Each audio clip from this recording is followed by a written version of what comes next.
Willie D Live. And So stuck with it. he wanted Ice Cube for the Pac role. Yeah.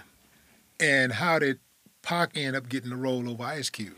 Well, Cube didn't want to. He wanted to play. Well, from now hearing it from his mouth, he didn't like the way he was like. He wasn't cool with the character, the way this character kind of did. His buddy Chicago, he was saying like that, and I heard he wanted to kind of change some of the roles. He wanted to play my role, you know, and go through that conflict with the woman and stuff like that. And then it was like at the time too, well, he didn't really want to be doing the romance comedy because the way his career was going. So he wasn't calling John back, and he was just, you know, so it didn't work out. And this was John told me. John was like, he won't call me back, it'd be difficult, and blah, blah, blippity blip. And, you know, he was talking about asking about your role, and John was like, nah, the roles are the role, the characters are the characters, so. Oh, so John Singleton stood on your character. He said, like, no, I got my man for that role. Yeah, but he also had the relationship down, too. See, Cube wanted to change the relationship between, he was saying, when I heard Cube say it, he said he didn't want a real dude wouldn't do his buddy like that, like leave him outside the role, and they wouldn't be, you know, they would be different. And John was like, no, it is what it is. Now, refresh my memory about that. Exactly about the movie. What happened? Well, I know about the. I remember. I remember the movie, but I don't. I'm not crystal clear on exactly what happened. What part he's talking about, where a real dude would leave his buddy. Like they left me on the side of the road, and I was fighting a woman and all that stuff like that. And he was like, he wouldn't have done that because, you know, that was a sucker move, you know, to like, you know, see that, you know, the girl was drunk. And I mean, not, you know, I'm just trying to remember what Ice Cube was saying, but he was like the relationship between Lucky and Chicago, Tupac, you know what I'm saying, and myself, he didn't like the way John had it. It was like some of it was suckerish, you know, what he was doing, and he didn't want to kind of play that, you know, at that time. He wanted to juice it up and be a little bit more hardcore. I wonder, you know, and I know Cube well. Me and Cube have been friends for a long time. I'm wondering if Cube would take that same position today. You know, I think he answered that too. I forgot what he said.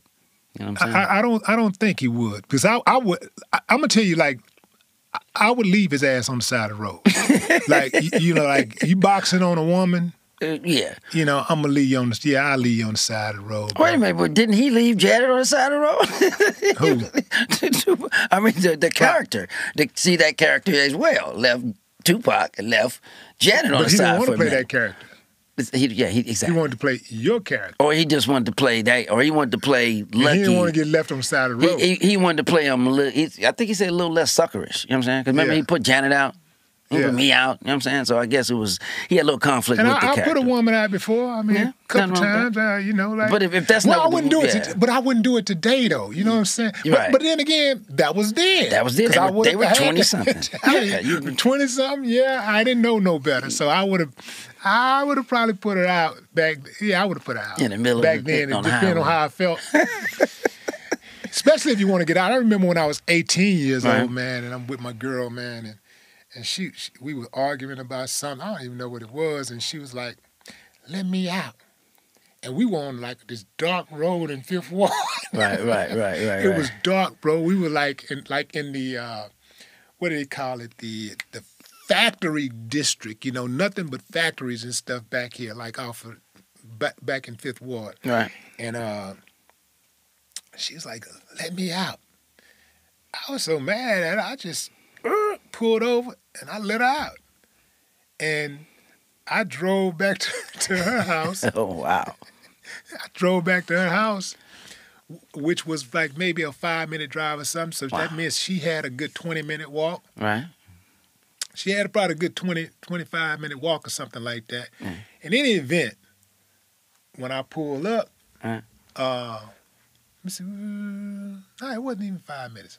Anyway, she probably pulled up in about 30 minutes or so I don't know how long it was. Anyway, she pulls up and she walks up and her brother and his buddies are standing outside. Right. I pull up first, and he asked me where she was. I was like, "Hey, she walking." Say, "Well," he said, "Yeah, you put my sister out." I said, "No, man, she wanted to get out. She asked me to get out the car, so I let her out." Right. And then she come walking up, and she was mean mugging me. She walked up and just walked right past me. I never saw her again. Wow. Yeah.